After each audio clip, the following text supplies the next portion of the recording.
Hi guys, this is Nikki Rowland and today I'm making a layout for Hip Kit Club. It's my first layout with the May kits, which I'm really excited to use. I just love the bright colours, what a wonderful kit this is.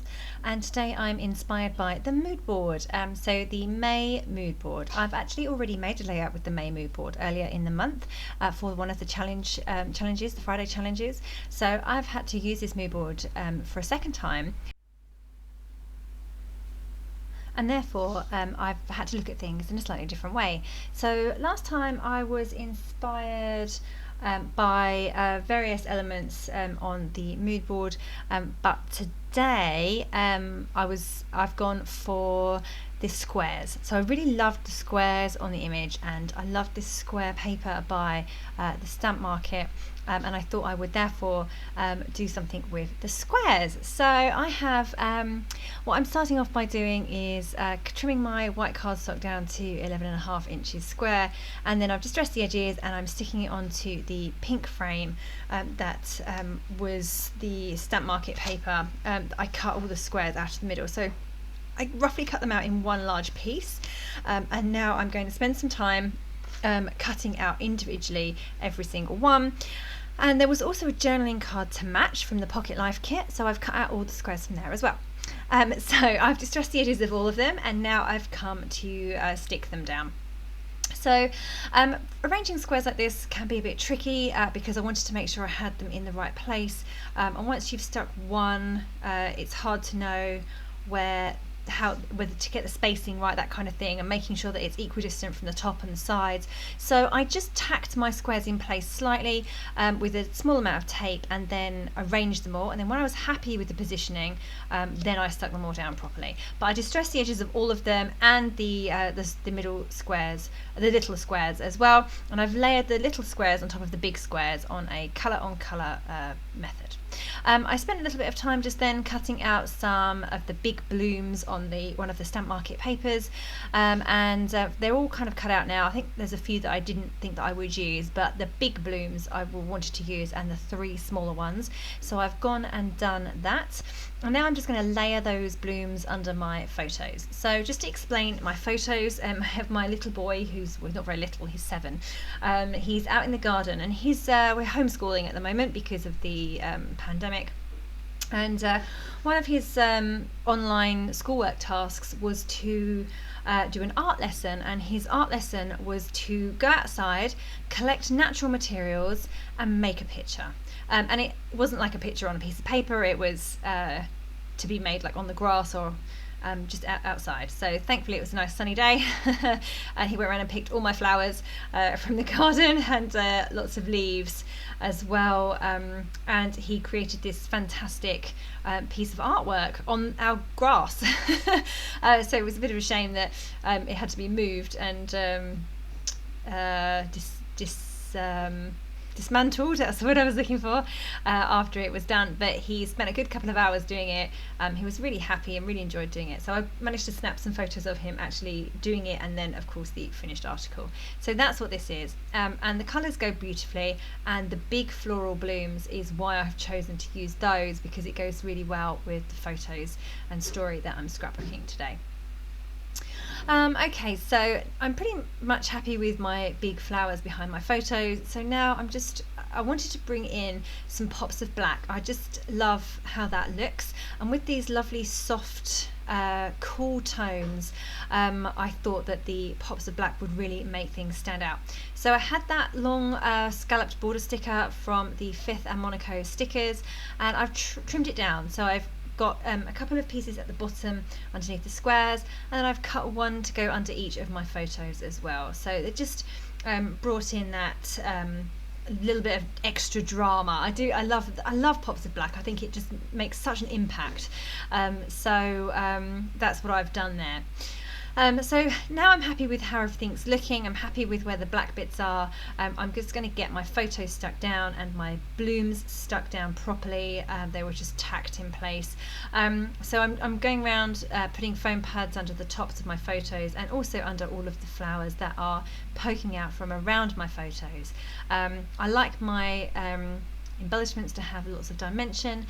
So where the leaves and the flowers are sticking out from the photos, I'm raising all of those bits on foam pads. They're stuck flat under the photos, but they're raised at the edges.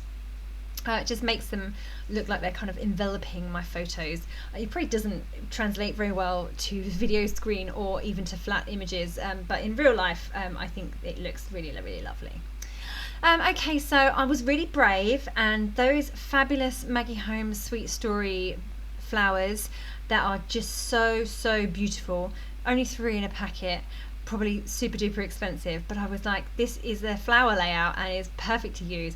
They're the sort of embellishment that are so special that I feel that I have to wait until I have the perfect photos, the perfect layout, and can justify using them, because they're so beautiful and obviously a fairly high price point.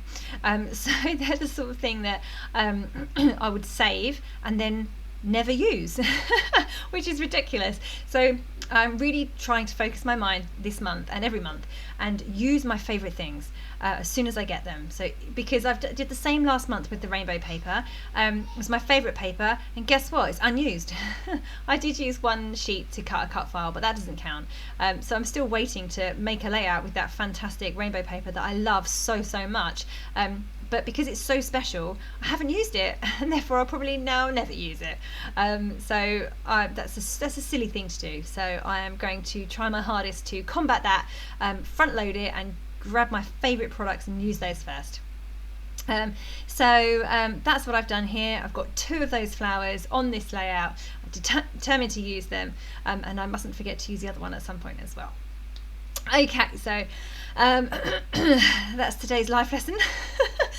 Moving on to what I'm doing on my layout. I've added some butterflies, just one at the moment. I think it's the it's not, it's a Vicky Boutin one from the ephemera pack. I've also gone through the Stamp Market ephemera, and obviously it coordinates beautifully with the paper I'm using, the squares.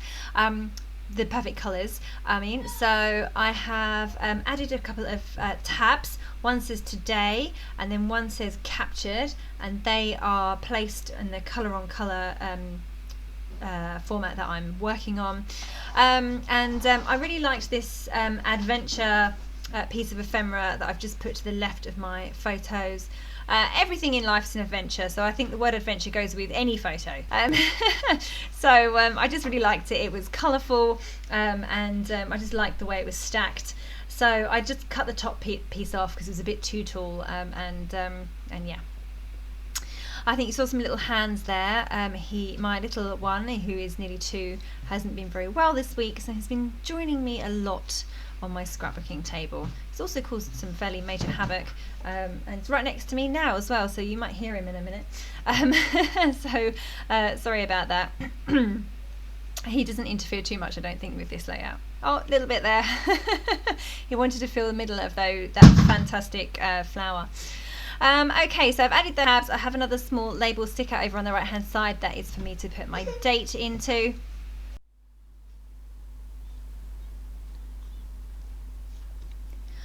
So now I am just adding my titles. So I wasn't quite sure what to call this layout.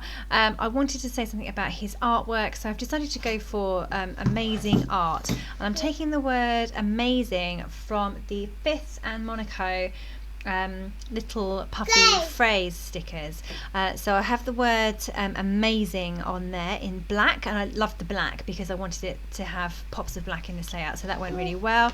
And the word art I've done from the thickers, the really gorgeous pink paisley thickers. They are kind of holographic foil on foam.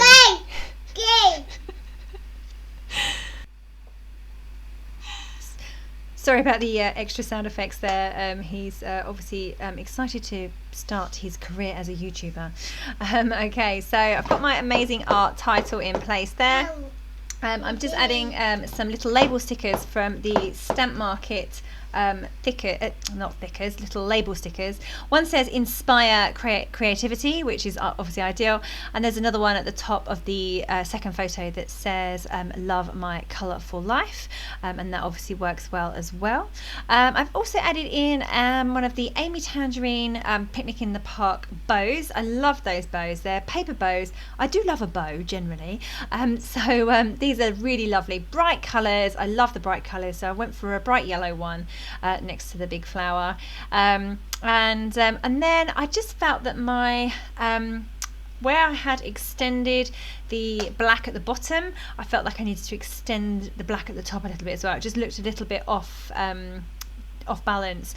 So I found another one of the label kind of arrow labels from the Stamp Market ephemera, and it says note, so I've just added that at the top, and I feel that that gives a balance for the black bits, one at the top and then some at the bottom, so it was a good balance. And then I added my journaling at the bottom, and that again extended the design all the way down to the bottom of the page, so I then felt I needed to add something at the top of the page to extend it all the way to the top, so I had that balance.